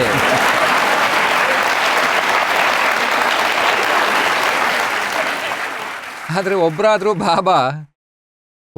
ಬಾಬಾ ನೀವು ಮದ್ವೆ ಆಗಿ ಬಂದ್ರಿ ಸೀತಾ ಅವ್ರನ್ನ. ಒಂದ್ ವೇಳೆ ಸ್ವಾಮೀಜಿ ಯಾವುದೇ ಪಾಖಂಡಿ ಆಗಿಲ್ಲ ಅಂದ್ಮೇಲೆ, ಯಾವುದೇ ಸೋಗು ಇಲ್ಲ ಅಂದ್ಮೇಲೆ ನೀವು ಈ ಕಾವಿ ಬಟ್ಟೆನ ಯಾಕೆ ಹಾಕೊಂಡಿದ್ದೀರಾ? ನೋಡಿ, ನಾನ್ ಕಬ್ಬಟ್ಟೆ ಹಾಕೊಂಡ್ ಬಂದಿದ್ರೆ ನೀವು ಕೇಳ್ತಾ ಇದ್ರಿ ಕಬ್ಬಟ್ಟೆ ಯಾಕೆ ಹಾಕಿದೀರಾ ಅಂತ. ನಾನ್ ತಲೆ ಬೋಳ್ಸ್ಕೊಂಡ್ ಬಂದಿದ್ರೆ ನೀವು ತಲೆ ಯಾಕೆ ಬೋಳ್ಸ್ಕೊಂಡ್ ಬಂದಿದ್ದೀರಾ ಅಂತ ಕೇಳ್ತಿದ್ರಿ. ಈಗ ನಾನು ಗಡ್ಡ ಮೀಸೆ ಕೂದ್ಲು ನಂದು ಏನಿತ್ತೋ ಅದೇ ರೀತಿ ನಿಮ್ಮ ಎದುರಿಗೆ ಬಂದು ಕೂತ್ಕೊಂಡಿದ್ದೀನಿ. ನೀವು ನನ್ ಕೇಳ್ಬೋದು ಗಡ್ಡ ಮೀಸೆ ಯಾಕೆ ಬಿಟ್ಟಿದ್ದೀರಾ ಅಂತ. ನೀವ್ ಯಾಕೆ ಕತ್ತರಿಸ್ಕೊಂಡಿದ್ದೀರಾ ಅಂತ ಕೇಳ್ಬೋದು ನಾನು. ಸ್ವಾಮೀಜಿ, ಯಾವ ಕಾರಣಕ್ಕೆ ಕೇಳ್ದೆ ಅಂದ್ರೆ, ರಾವಣ ಯಾವಾಗ ಸೀತೆಯ ಅಪಹರಣ ಮಾಡಿದ್ನೋ ಆಗ ಕಾವಿ ವಸ್ತ್ರ ಹಾಕೊಂಡೇ ಮಾಡಿದ್ದ. ಈಗ್ಲೂ ಕೂಡ ತುಂಬಾ ಜನ ರಾವಣರು ಇದನ್ನ ಹಾಕೊಂಡೇ ಅಪಹರಣ ಮಾಡ್ತಿದ್ದಾರೆ. ನಿಮ್ ಟಿವಿಲೂ ಕೂಡ ತೋರಿಸ್ತಾ ಇದಿರಲ್ಲ, ಚಾರಿತ್ರ ಹರಣವನ್ನ ಈ ಕೇಸರಿ ಬಟ್ಟೆ ಹಾಕೊಂಡ್ ಕೆಲವ್ರು ಮಾಡ್ತಾ ಇದ್ದಾರೆ. ಅದು ದೇಶದ ಸಂಸ್ಕೃತಿ ಅಲ್ಲ. ನಾನು ಹಾಗೆ ನಿಮ್ಗೆ ಇನ್ನೊಂದು ವಿಷಯ ಹೇಳ್ತೀನಿ. ಮೊದಲು ಕೂಡ ಈ ದೇಶವನ್ನ ಎಚ್ಚರಿಸಿದ್ದು ಕಾವಿ ಬಟ್ಟೆ ಹಾಕೊಂಡವ್ರೆ, ಢೋಂಗಿ ಸಾಧುಗಳಲ್ಲ, ಕಾವಿ ಬಟ್ಟೆ ಅವರು. ಕಾವಿ ಬಟ್ಟೆ ದೇಶದ ಸಂಸ್ಕೃತಿಯ ಚಿಹ್ನೆ ಆಗಿತ್ತು. ಅವರಲ್ಲಿ ದೇಶಕ್ಕೋಸ್ಕರ ನೋವು ಮತ್ತೆ ಸಂಕಟ ಇರ್ತಾ ಇತ್ತು. ಅವರು ತಮ್ಮ ರಾಷ್ಟ್ರ ಧರ್ಮವನ್ನ ಅರಿತಿದ್ರು. ದೇಶಕ್ಕಾಗಿ ತಮ್ಮ ಜವಾಬ್ದಾರಿ ಏನಿದೆ ಅಂತ ಅರ್ಥಕೊಂಡವ್ರು ಸನ್ಯಾಸಿ ಆಗ್ತಿದ್ರು. 4 ವೇದಗಳ ಅಧ್ಯಯನ ಆದ್ರೂ ಮಾಡಿರ್ತಿದ್ರು. ಜ್ಞಾನ ವಿಜ್ಞಾನದ ಶಿಕ್ಷಣ ಮತ್ತು ದೀಕ್ಷೆಗಳಾಗ್ತಾ ಇದ್ವು. ಅವರು ವಿಮಾನಶಾಸ್ತ್ರವನ್ನು ಕೂಡ ಅರ್ಥಕೊಂಡವರಾಗಿದ್ರು. ಅವ್ರಿಗೆ ಬ್ರಹ್ಮಾಸ್ತ್ರ ತಯಾರಿಸೋದು ಗೊತ್ತಿತ್ತು, ಗೀತೆಯ ಪಾಠ ಕಲಿಸೋದು ಕೂಡ ಗೊತ್ತಿತ್ತು. ಮೊದಲು ಈ ದೇಶವನ್ನ ಕಾಪಾಡಿದ್ದು ಈ ದೇಶದ ಕಾವಿ ಸಂಸ್ಕೃತಿನೇ. ಮುಂದೆ ಕೂಡ ದೇಶವನ್ನ ಯಾರಾದ್ರೂ ಕಾಪಾಡ್ತಾರೆ ಅಂದ್ರೆ ಅದು ಕಾವಿ ಬಟ್ಟೆ ಹಾಕಿರೋರೇ ಕಾಪಾಡ್ತಾರೆ, ಭ್ರಷ್ಟ ವ್ಯಕ್ತಿಗಳಲ್ಲ. ಸ್ವಾಮೀಜಿ, ನಿಮ್ಮ ಬಗ್ಗೆ ಹರಿದ್ವಾರದಲ್ಲಿ ಎಲ್ಲಿ ನಿಮ್ಮ ಆಶ್ರಮ ಇದೆಯೋ ಅಲ್ಲಿಂದ ಕೆಲವು ಮಾಹಿತಿಗಳು ನನಗೆ ಸಿಕ್ಕಿವೆ. ಹೇಳಿ. ಸ್ವಾಮಿ ರಾಮದೇವ್ ಅವರ ಗುರು ಸ್ವಾಮಿ ಶಂಕರ್ ದೇವ್ ಹೌದು. ಒಂದು ಮಾಮೂಲಿ ಕೋಣೆಯಲ್ಲಿ ಏನೂ ಇಲ್ಲದೆ ಜೀವನ ಕಳೀತಾ ಇದ್ದಾರೆ. ಎಲ್ಲಾದ್ರೂ ಹೋಗ್ಬರೋದಕ್ಕೆ ರಿಕ್ಷಾ ಬಳಕೆ ಮಾಡ್ತಾ ಇದ್ದಾರೆ. ಆದ್ರೆ ಅವರ ಶಿಷ್ಯನ ಹತ್ರ ದೊಡ್ಡ ದೊಡ್ಡ ಗಾಡಿಗಳಿವೆ. ಇದು ಏನ್ ಹೇಳ್ತೀನಿ ಅಂದ್ರೆ, ನೋಡಿ, ನಾನ್ ಹೇಗ್ ಬದುಕ್ತೀನಿ ಅಂತ ನನ್ನ ಬಗ್ಗೆ ಕೇಳಿದ್ರಿ, ನನ್ನ ಗುರುಗಳ ಬಗ್ಗೆನೂ ಕೇಳ್ಬಿಟ್ರಲ್ಲ. ಈಗ ನೋಡಿ, ಜನ ನನಗೆ ಏರ್ ಕಂಡೀಷನರ್ ರೂಮ್ ವ್ಯವಸ್ಥೆ ಮಾಡ್ತಾರೆ. ನಾನು AC ಹಾಕೋದೇ ಇಲ್ಲ. ಯಾರಾದ್ರೂ ಬಂದಾಗ ಹಾಕ್ಬೇಕಾಗತ್ತೆ, ಯಾಕಂದ್ರೆ ಅವ್ರಿಗೆ ಬೆವರು ಬರುತ್ತೆ. ಇಲ್ಲಿ ಬಂದಾಗ ನನ್ನ ಕೇಳಿದ್ರು, ಸ್ವಾಮೀಜಿ ನೀವು ಈ ಥರ ಬಟ್ಟೆ ಹಾಕೊಂಡು ಬಂದಿದ್ದೀರಾ, ಇಲ್ಲಿ ಏರ್ ಕಂಡೀಷನ್ ಇದೆ, ನಿಮಗೆ ಚಳಿ ಆಗಲ್ವಾ ಅಂತ. ಅದಕ್ಕೆ ನಾನು ಹೇಳಿ, ನನಗಾಗಲ್ಲ, ಪಕ್ಕದವ್ರಿಗಾಗತ್ತಷ್ಟೇ ಅಂತ. ನಾನು ನನ್ನ ದೇಹದ ಮೇಲೆ 2 ವಸ್ತ್ರ ಹಾಕೋತೀನಿ. ನಾನು 2 ಹೊತ್ತೇನಿದೆಯೋ ಅದು ನನ್ನ ಶಿಬಿರ ಜಾಸ್ತಿ ಇದ್ರೆ ನಾನು ಒಂದೇ ಹೊತ್ತು ತಿಂತೀನಷ್ಟೇ. ಕಳೆದ 9 ವರ್ಷಗಳಿಂದ ಧಾನ್ಯ ತಿಂತಿಲ್ಲ. ನಾನು ಹಣ್ಣು ತಿಂದು ಹಾಲು ಕುಡಿತೀನಿ. ಅದು ಸಿಗ್ಲಿಲ್ಲ ಅಂದ್ರೆ ಆಸೆ ಏನಿಲ್ಲ, ತರಕಾರಿ ತಿಂದು ಬದುಕ್ತೀನಿ. ಏನೇ ಸಿಕ್ಕಿದ್ರೂ ಕಡಿಮೆ ಪ್ರಮಾಣದಲ್ಲಿ ತಿಂತೀನಿ. 2 ವಸ್ತ್ರ ಹಾಕೋತೀನಿ, ಈ ವಸ್ತ್ರ ನನಗೆ 3 ವರ್ಷ ಬರುತ್ತೆ. ಕಾಲಿಗೆ ಹಾಕೊಂಡಿರೋದು ಯಾರಾದ್ರೂ ಗಲಾಟೆ ಮಾಡಿದ್ರೆ ಆಯುಧದ ರೀತಿ ಕೆಲಸ ಮಾಡುತ್ತೆ. ನಡೆಯೋದಿಕ್ಕೆ ಇದು ಸುಮಾರು 5 ವರ್ಷ ಬಾಳ್ಕೆಗೆ ಬರುತ್ತೆ. ನಾನು ನನ್ನ ವೈಯಕ್ತಿಕ ಲೈಫ್ನಲ್ಲಿ ಇಂಡಿವಿಜುವಲ್ ಇಂಟ್ರೆಸ್ಟ್ನಲ್ಲಿ ಯಾವಾಗ್ಲಾದ್ರೂ ₹1 ಖರ್ಚು ಮಾಡೋದಕ್ಕೂ ಮುಂಚೆ ಯೋಚನೆ ಮಾಡ್ತೀನಿ, ಈ ರೂಪಾಯಿನ ಯಾಕೆ ಖರ್ಚು ಮಾಡ್ತಾ ಇದ್ದೀನಿ, ಇದ್ರ ಅವಶ್ಯಕತೆ ಇದೆಲ್ಲ ಏನು ಸರಿ, ಅಂತ. ನಿಮ್ಮ ಹೆಸರಲ್ಲಿ ಪ್ರಾಪರ್ಟಿ ಎಷ್ಟಿದೆ? ನಾನು ಕಳೆದ 2-2.5 ವರ್ಷಗಳಿಂದ 10, 15, 20, 25, 30 ಸಾವಿರ ಜನರನ್ನ ಬೆಳಗ್ಗೆ ಎಬ್ಸಿದ್ದೀನಿ. ಅವ್ರನ್ನ ನನ್ನ ಹತ್ರ ಕರ್ಸ್ಕೊಂಡಿದ್ದೀನಿ. ಅವ್ರಿಗೆ ದುಡ್ಡು ಕೊಟ್ಟಲ್ಲ, ಅವರೇ ಖರ್ಚು ಮಾಡ್ಕೊಂಡು. ಕೆಲವರು ₹1,100, ₹2,100, ಇನ್ ಕೆಲವೊಂದ್ಸರಿ ಜನ ಜಾಸ್ತಿನೂ ಕೊಟ್ಟಿದ್ದಾರೆ. ನನ್ನ ಹತ್ರ ಜನ ದುಡ್ಡು ಕೊಟ್ಟು ಬರ್ತಾರೆ. ದುಡ್ಡು ಕೊಟ್ಟಾದ್ರೂ ಸರಿ ಜನರನ್ನ ಎಬ್ಸ್ ತೋರಿಸ್ಲಿ, ಅಷ್ಟು ಜನರನ್ನ ನಾನು ಎದ್ದೇಳಿಸಿದ್ದೀನಿ. ಮತ್ತೆ ಅವ್ರು ದುಡ್ಡು ಕೊಡ್ತಾರಲ್ಲ, ಅದನ್ನ ಯಾಕೆ ಕೊಡ್ತಾರೆ? ಆ ಹಣನ ಇಂಡಿವಿಜುವಲ್ ಆಗಿ ನಾನು ತಗೋಬೋದಿತ್ತು. ಮತ್ತೆ ನಾನು ಬಹುಶಃ ಈ ದೇಶದ ಅತಿ ಹೆಚ್ಚು ಇಂಡಿವಿಜುವಲ್ ಇನ್ಕಮ್ ಇರೋಂಥ ವ್ಯಕ್ತಿ ಆಗಬಹುದಿತ್ತು. ಯಾಕಂದ್ರೆ ಜನರಿಗೆ ಅವಶ್ಯಕತೆ ಇದೆ ಸ್ವಾಮಿ ರಾಮದೇವ್ದು. ಅವ್ರಿಗೆ ಸ್ವಾಮಿ ರಾಮದೇವ್ ಆರೋಗ್ಯ ಕೊಡ್ತಾರೆ, ಅದಕ್ಕೋಸ್ಕರ ಬರ್ತಾರೆ. ನೋಡಿ, ಅವ್ರು ನನ್ಗೇನ್ ಹಣ ಕೊಡ್ತಾರೆ, ಆ ಟೋಟಲಿ ಹಣ ದಿವ್ಯ ಯೋಗ ಮಂದಿರ ಟ್ರಸ್ಟ್ಗೆ ಹೋಗುತ್ತೆ. ಅದು ಪತಂಜಲಿ ಯೋಗಕ್ಕೋಸ್ಕರ ಖರ್ಚಾಗುತ್ತೆ. ಇಲ್ಲಿವರೆಗೂ ನಾವು ಕೋಟಿಗಟ್ಟಲೆ ಹಣನ ಅದಕ್ಕೋಸ್ಕರ ಖರ್ಚು ಮಾಡಿದೀವಿ. ನೋಡಿ, ₹1 ಕೂಡ ನನ್ನ ಅಕೌಂಟಲ್ಲಿ ಬ್ಯಾಲೆನ್ಸ್ ಇಲ್ಲ. ಇಡೀ ದೇಶದಲ್ಲಿ ಎಲ್ಲಿ ಬೇಕಿದ್ರೂ ಎನ್ಕ್ವೈರಿ ಮಾಡ್ಕೋಬಹುದು. ಮತ್ತೆ 1 ಇಂಚು ನನ್ನ ಹೆಸರಲ್ಲಿ ಎಲ್ಲೂ ಜಾಗ ಕೂಡ ಇಲ್ಲ.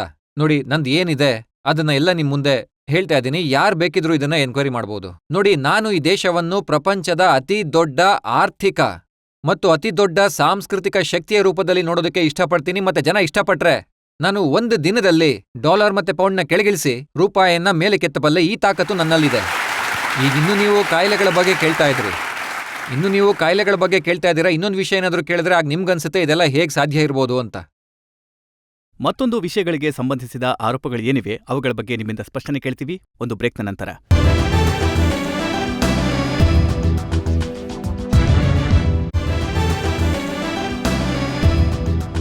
ಆಪ್ಕೆ ಅದಾಲತ್ನಲ್ಲಿ ಇವತ್ತು ಆರೋಪಗಳು ಮತ್ತು ಪ್ರಶ್ನೆಗಳ ಸುಳಿಯಲ್ಲಿದ್ದಾರೆ ಸ್ವಾಮಿ ರಾಮದೇವ್. ಆಪ್ಕಿ ಅದಾಲತ್ನಲ್ಲಿ ಸ್ವಾಮಿ ರಾಮದೇವ್ ಅವರ ಮೇಲೆ ಇರುವ ಆರೋಪ, ಇವರ ದಾರಿ ವ್ಯಾಪಾರೀಕರಣ ಆಗಿದೆ. ಸ್ವಾಮೀಜಿ, ನೀವು ಈ ಮಾತನ್ನ ಒಪ್ಕೋತೀರಾ? ಎಷ್ಟು ದುಡ್ಡು ನಿಮಗೆ ಜನ ಕೊಟ್ಟಿದ್ದಾರೋ ಅಷ್ಟು ದುಡ್ಡು ಬೇರೆ ಯಾವ ಬಾಬನಿಗೂ ಸಿಕ್ಕಿಲ್ಲ. ನೋಡಿ, ಜನರಿಂದ ನಾನು ಒಂದ್ ದೊಡ್ಡ ಕೆಲಸ ಮಾಡ್ಬೇಕಿತ್ತು. ಇದನ್ನ ಗೌರ್ಮೆಂಟ್ ಅವ್ರು ಮಾಡ್ಬೇಕಿತ್ತು. ನಿಜವಾಗ್ಲು ಯಾವ ಗೌರ್ಮೆಂಟ್ ಕೂಡ ಮಾಡಿಲ್ಲ. ದೇಶಕ್ಕೆ ಸ್ವಾತಂತ್ರ್ಯ ಬಂದ ಮೇಲೆ ದೇಶದ ಎಲ್ಲಾ ಗೌರ್ಮೆಂಟ್ಗಳು ಲೂಟಿ ಮಾಡಿವೆ. ಈ ದೇಶವನ್ನ ಆಂಗ್ಲರು ಎಷ್ಟು ಲೂಟಿ ಮಾಡಿದ್ರೋ ಅದಕ್ಕಿಂತ ಜಾಸ್ತಿ 50 ವರ್ಷದಲ್ಲಿ ದೇಶದ ನಾಯಕರು ಈ ದೇಶವನ್ನ ಲೂಟಿ ಮಾಡಿದ್ದಾರೆ. ಅದರಲ್ಲಿ ಯಾವುದೇ ಅನುಮಾನ ಇಲ್ಲ. ಈ ವಿಷಯವನ್ನ ಯಾವ ಹಿಂದೂಸ್ತಾನಿಯಿಂದಲೂ ಮುಚ್ಚಿಡೋಕ್ಕಾಗಲ್ಲ. ಅದಕ್ಕೆ ಜನ ಚಪ್ಪಾಳೆ ತಟ್ತಾ ಇದ್ದಾರೆ. ಆದ್ರೆ ನಾನು ಒಂದ್ ವೇಳೆ ಈ ವಿಷಯನ ಹೇಳಿದ್ರೆ ಈ ದೇಶನ ಬಾಬಾಗಳು, ಸಾಧುಗಳು, ಗುರುಗಳು ಲೂಟಿ ಮಾಡಿದ್ದಾರೆ ಅಂತ ಆಗ್ಲೂ ಜನ ಚಪ್ಪಾಳೆ ತಟ್ತಾರೆ. ನೋಡಿ, ಈ ಮಾತು ಕೂಡ ಸತ್ಯನೇ. ನಮ್ಮ ದೇಶದಲ್ಲಿ ಕೆಲವು ಬಾಬಾಗಳು ತಮ್ಮ ಮನೆಯನ್ನೇ ಟ್ರಸ್ಟ್ ಮಾಡ್ಕೊಂಡಿದ್ದಾರೆ. ತಮ್ಮ ಮಗಳನ್ನ ಟ್ರಸ್ಟಿ ಮಾಡಿದ್ದಾರೆ, ಮತ್ತೆ ಸೊಸೆಯನ್ನ ಟ್ರಸ್ಟಿ ಮಾಡಿದ್ದಾರೆ. ನೋಡಿ, ಮೊದಲು ಸಾಧು ಸನ್ಯಾಸಿಗಳು ಇರ್ತಿದ್ರಲ್ಲ, ಋಷಿ ಮುನಿಗಳು, ಅವರಿಗೆ ಹೆಚ್ಚು ಅಂದ್ರೆ ಒಬ್ಬ ಪತ್ನಿ ಇರ್ತಿದ್ರು. ಈಗಿನ ಗುರುಗಳಿಗೆ ಬಹಳಷ್ಟು ಪತ್ನಿಯರಿರ್ತಾರೆ. ಬರೀ ಪತ್ನಿಯರಲ್ಲ, ಪ್ರೇಯಸಿಯರು ಇರ್ತಾರೆ. ಆದ್ರಿಂದ ನೋಡಿ, ಇದನ್ನು ಕೂಡ ಹೇಳ್ತಾರೆ ಸ್ವಾಮೀಜಿ, ಏನಂದ್ರೆ ಎಷ್ಟು ದುಡ್ಡು ಧರ್ಮದಲ್ಲಿ ಇದೆಯೋ ಅಷ್ಟು ಬೇರೆ ಯಾವ ಬಿಸ್ನೆಸ್ನಲ್ಲೂ ಇಲ್ಲ ಅಂತ. ನೋಡಿ, ಈ ವಿಷಯ ನನ್ನ ಪ್ರಕಾರ ಧರ್ಮದ ಹೆಸರಲ್ಲಿ ಜನರಿಂದ ದುಡ್ಡು ತಗೊಳ್ಳೋದು ತಪ್ಪಲ್ಲ. ಆದ್ರೆ ಆ ಹಣವನ್ನ ಎಲ್ಲಿ ಉಪಯೋಗಿಸ್ತಾ ಇದ್ದಾರೆ? ಇಲ್ಲ, ನೀವ್ ಇದನ್ ಹೇಳಿ, ನೀವ್ ಎಷ್ಟು ದುಡ್ಡು ತಗೊಂಡ್ರಿ, ಅದರ ಉಪಯೋಗ ಏನ್ ಮಾಡ್ತಾ ಇದ್ದೀರಾ ನೀವು? ನಾನು ಇಲ್ಲಿವರೆಗೂ ಏನ್ ಹಣ ತಗೊಂಡಿದ್ದೀನಿ, ಅದ್ರಿಂದ ನಾನು ಒಂದು ಹರಿದ್ವಾರದಲ್ಲಿ ಪತಂಜಲಿ ಯೋಗಪೀಠದ ಒಂದು OPD ಮಾಡಿದ್ದೀನಿ. ಅದು ಈಗ ಪ್ರಪಂಚದ ಅತಿದೊಡ್ಡ ಬಿಗ್ಗೆಸ್ಟ್ OPD ಆಗತ್ತೆ. ಅಲ್ಲಿ ಸುಮಾರು 5,000 ರೋಗಿಗಳಿಗೆ ಚಿಕಿತ್ಸೆಯನ್ನ ಕೊಡಬಹುದು ಮತ್ತು ಪ್ರತಿಯೊಬ್ಬರಿಗೂ ಅಲ್ಲಿ ಉಚಿತ ಪರಾಮರ್ಶೆ ಮಾಡಲಾಗುತ್ತೆ. ಅಂದ್ರೆ ಒಬ್ಬ ವ್ಯಕ್ತಿಯಿಂದ ₹1 ಕೂಡ ಕನ್ಸಲ್ಟೆನ್ಸಿ ಫೀಸ್ ಅಂತ ತಗೊಳ್ಳೋದಿಲ್ಲ.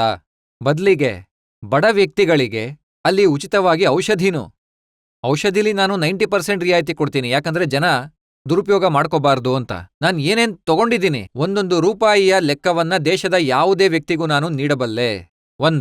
ಮತ್ತು ಆಶ್ರಮದಲ್ಲಿ ಈಗ ಸುಮಾರು 500 ಜನ ಸೇವೆ ಮಾಡ್ತಿದ್ದಾರೆ. 100 ವೈದ್ಯರಿದ್ದಾರೆ. ಅವರು ಒಬ್ರಿಂದನೂ ಪರಾಮರ್ಶೆ ಹಣವನ್ನ ತಗೊಳ್ಳಲ್ಲ. ಪತಂಜಲಿ ಯೋಗಪೀಠ ಮಾಡಕ್ ಹೊರಟಿದ್ದೀನಲ್ಲ, ಅದರಲ್ಲಿ ಸುಮಾರು ನಾನು 20% ಹಿಡಿದು 25% ತನಕ ಜನರಿಗೆ ಫ್ರೀಯಾಗಿ ವಸತಿ, ಫ್ರೀಯಾಗಿ ಊಟ, ಫ್ರೀಯಾಗಿ ಚಿಕಿತ್ಸೆ ಕೊಡ್ತೀನಿ. ಆ ವ್ಯವಸ್ಥೆ ಮಾಡ್ತಾ ಇದ್ದೀನಿ. ಹಾಗಾಗಿ ಜನರಿಂದ ಏನ್ ತಗೋತಿದ್ದೀನೋ ಜನರಿಗೋಸ್ಕರನೇ ಮಾಡ್ತಿದ್ದೀನಿ. ಸ್ವಾಮೀಜಿ, ಇದು ವ್ಯಾಪಾರೀಕರಣ ಅಲ್ವಾ? ಏನಂದ್ರೆ ಎಲ್ಲಿ ನಿಮ್ಮ ಕ್ಯಾಂಪ್ ನಡೆಯುತ್ತೋ ಅಲ್ಲಿ ಅದರ ಹೊರಗೆ ಔಷಧಿಗಳ ಅಂಗಡಿ ಇರುತ್ತೆ. ಚಿಕಿತ್ಸೆಯಲ್ಲಿ ಫಸ್ಟ್ ಪ್ರಿಯಾರಿಟಿ ನಾನು ಯೋಗ ಕೊಡ್ತೀನಿ. ಮತ್ತೆ ಆಯುರ್ವೇದ ಔಷಧಿಗಳ ಬಗ್ಗೆ ಕೂಡ ನಾನು ಸಮರ್ಥನೆ ಮಾಡೋದಿಲ್ಲ. ಆದ್ರೆ ಅದು ಪ್ರಕೃತಿಯಿಂದ ತಯಾರಿಸಿದ್ದು, ಹಾಗೆ ಸೈಡ್ ಎಫೆಕ್ಟ್ ಇಲ್ಲ. ಅದಕ್ಕೆ ನಾನು ಹೇಳ್ತೀನಿ ವೈದ್ಯರಿಗೆ ಮೊದಲ ಆದ್ಯತೆ ಯೋಗ ಕೊಡಿ ಅಂತ. ಅದಾದ್ಮೇಲೆ ಜೀವದ ರಕ್ಷಣೆಗೋಸ್ಕರ ಒಂದ್ ವೇಳೆ ಆಯುರ್ವೇದ ಬಳಸ್ಬೇಕಾಗ್ ಬಂದ್ರೆ ಬಳಸಿ. ಅಲೋಪ್ಯಾಥ್ ಬಳಸ್ಬೇಕಾಗಿ ಬಂದ್ರೆ ಅದನ್ನು ಬಳಸಿ. ನಾನೊಂದು ಪ್ರಾಜೆಕ್ಟ್ ಮಾಡಿದ್ದೀನಿ, ಪತಂಜಲಿ ಯೋಗ ಪೀಠದ ಒಂದು ಘೋಷಣಾ ಪತ್ರ. ಅದರಲ್ಲಿ ಬರ್ದಿದ್ದೀನಿ, ನಾನು ಅಲೋಪತಿನೂ ವಿರೋಧಿಸಲ್ಲ. ಮನುಷ್ಯನಿಗೆ ಹಾರ್ಟ್ ಅಟ್ಯಾಕ್ ಬಂತು ಅಂದ್ರೆ ಅವ್ನು ಹಾಸ್ಪಿಟಲ್ ನಿಮ್ಮ ಹತ್ರ ಹೋಗ್ಲೇಬೇಕಲ್ವಾ? ಅಂತೂ ಯಾವುದೇ ಡಿಗ್ರಿನೂ ಇಲ್ವಲ್ಲ ಆಯುರ್ವೇದದ್ದು. ನಾನ್ ಏನ್ ಸ್ಟಡಿ ಮಾಡ್ತಾ ಇದ್ದೀನಿ, ಏನ್ ಸ್ಟಡಿ ಮಾಡಿದ್ದೀನಿ, ಅದನ್ನ ಈ ಸ್ಕೂಲ್ ಕಾಲೇಜ್ಗಳಲ್ಲಿ ಹೇಳ್ಕೊಡೋದೇ ಇಲ್ಲ. ಅಲ್ಲಿ ನಾನು ಓದಿದ್ರೆ ಇವತ್ತು ನಿಮ್ಮ ಎದುರಿಗೆ ಈ ಏನ್ಷಿಯಂಟ್ ಮೆಡಿಕಲ್ ಸೈನ್ಸ್ ಬಗ್ಗೆ ಹೇಳೋಕೆ ಆಗ್ತಿರಲಿಲ್ಲ. ನೋಡಿ, ಏನ್ಷಿಯಂಟ್ ಮೆಡಿಕಲ್ ಸೈನ್ಸ್ನಲ್ಲಿ ಫಿಸಿಕಲ್ ಬಾಡಿ ಬಗ್ಗೆ ರಿಸರ್ಚ್ ಆಗುತ್ತೆ. ಮತ್ತೆ ಹಾಗೆ ಈ ಫಿಸಿಕಲ್ ಬಾಡಿ ಬಗ್ಗೆ ಕೂಡ ನಂಗೆ ನಾಲೆಡ್ಜ್ ಇದೆ, ಯಾರು ಬೇಕಿದ್ರು ಕೇಳ್ಬೋದು. ಆದ್ರೆ ಯಾರು ಡಾಕ್ಟರ್ ಇರ್ತಾರೋ, ಯಾರು ಔಷಧಿ ಕೊಡ್ತಾರೋ ಅವ್ರ ಹತ್ರ ಏನಾದ್ರೂ ಒಂದು ಡಿಗ್ರಿ ಅಂತೂ ಇರ್ಲೇಬೇಕಲ್ಲ. ನೋಡಿ, ನನ್ನ ಹತ್ರ ಡಿಗ್ರಿ ಇದೆ. ನಮ್ಮ ಋಷಿಗಳಲ್ಲಿ, ಋಷಿ ಪರಂಪರೆಯಲ್ಲಿ ಗುರುಕುಲ ನಡೆಯುತ್ತೆ.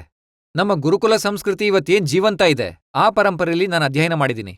ಆ ಪರಂಪರೆಯಲ್ಲಿ ಅಧ್ಯಯನ ಮಾಡಿ ನಾನು ವೇದಾಚಾರ್ಯ, ಆಯುರ್ವೇದಾಚಾರ್ಯ, ದರ್ಶನಾಚಾರ್ಯ, ಏನ್ ನಮ್ಮ ಪರಂಪರೆ ಇದೆ, ಆ ಪರಂಪರೆಯ ಈಗ ನೀವು ಭಾರತದ ಪರಂಪರೆಯನ್ನೇ ಒಪ್ಕೊಳ್ಳಲ್ಲ ಅಂದ್ರೆ ಆಗ ಬಹುಶಃ ಈ ಕ್ವೆಶ್ಚನ್ ನೀವು ನನ್ನ ಹತ್ರ ಕೇಳ್ಬೋದು. ಮತ್ತೆ ಹಾಗೆ ಇವತ್ತು ನಿಮಗೆ ಹೇಳ್ತಾ ಇದ್ದೀನಿ, ಇವತ್ತು ನೋಡಿ, ಕಬೀರ್ ಅವ್ರ ಮೇಲೆ PhD ಮಾಡ್ತಾರೆ, ತುಳಸಿದಾಸ್ ಮೇಲೆ ಜನ PhD ಮಾಡ್ತಾರೆ, ಮಹರ್ಷಿ ಚರಕ ಸುಶ್ರುತರ ಮೇಲೆ PhD ಮಾಡ್ತಾರೆ. ನಾನ್ ಹೇಳ್ತಾ ಇದ್ದೀನಿ, ಸ್ವಲ್ಪ ದಿನದ ನಂತರ ಸ್ವಾಮಿ ರಾಮದೇವ್ ಮೇಲೆ ಜನ PhD ಮಾಡ್ತಾರೆ. ನಿಮ್ಮ ಮೇಲೆ ಆರೋಪ ತುಂಬಾ ಮಾಡಿದ್ವಿ, ಈಗ ಕೊನೆಯ ಆರೋಪದ ಹತ್ರ ಬರ್ತಾ ಇದ್ದೀವಿ. ಆದ್ರೆ ಅದಕ್ಕೂ ಮುಂಚೆ ಒಂದು ಬ್ರೇಕ್ ತಗೊಳ್ಳೋಣ. ಸ್ವಾಮಿ ರಾಮದೇವ್ ಮೇಲೆ ಜನತಾ ಪ್ರಕರಣದ ಇನ್ನೊಂದು ಸುತ್ತು ಒಂದು ಬ್ರೇಕ್ನ ನಂತರ.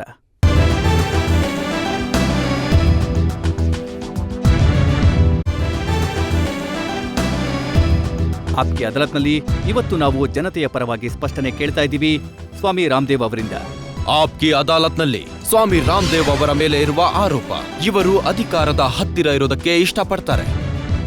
ಸ್ವಾಮೀಜಿ, ಯಾವ ಪತ್ರಕರ್ತರು ನಿಮ್ಮನ್ನ ಭೇಟಿ ಆಗ್ತಾರೆ, ಮೀಡಿಯಾದವರು ನಿಮ್ಮನ್ನ ಭೇಟಿ ಆಗ್ತಾರೆ, ಅವ್ರು ಹೇಳ್ತಾರೆ ಏನಂದ್ರೆ ಆರೋಗ್ಯದ, ಯೋಗದ, ಆಯುರ್ವೇದದ ಬಗ್ಗೆ ಕಡಿಮೆ ಮಾತಾಡ್ತಾರೆ, ರಾಜಕೀಯದ ಬಗ್ಗೆ ಜಾಸ್ತಿ ಮಾತಾಡ್ತಾರೆ ಅಂತ. ನೋಡಿ, ಈ ದೇಶದಲ್ಲಿ ಈಗ ಏನ್ ನಡೀತಾ ಇದೆ ಅದ್ರ ಬಗ್ಗೆ ಕೆಲವೊಮ್ಮೆ ಅಭಿಪ್ರಾಯ ವ್ಯಕ್ತಪಡಿಸ್ತೀನಿ. ಹಾಗಾಗಿ ನನ್ಗನ್ಸೋದಿಲ್ಲ ನಾನು ಯಾವುದೇ ಪಾಪ ಅಥವಾ ಅಪರಾಧ ಮಾಡ್ತಿದ್ದೀನಿ ಅಂತ, ಇಲ್ಲ ರಾಜಕೀಯ ಮಾಡ್ತಿದ್ದೀನಿ ಅಂತ. ಈಗ್ಲೂ ಒಂದ್ ಮಾತು ಹೇಳ್ತೀನಿ, ನಾನು ಇಲ್ಲಿವರೆಗೂ ಯಾವುದೇ ರಾಜಕೀಯ ಪಾರ್ಟಿಯ ಸದಸ್ಯ ಅಲ್ಲ, ಯಾವುದೇ ರಾಜಕೀಯ ಪಾರ್ಟಿಯ ಮೀಟಿಂಗೂ ಹೋಗಿಲ್ಲ.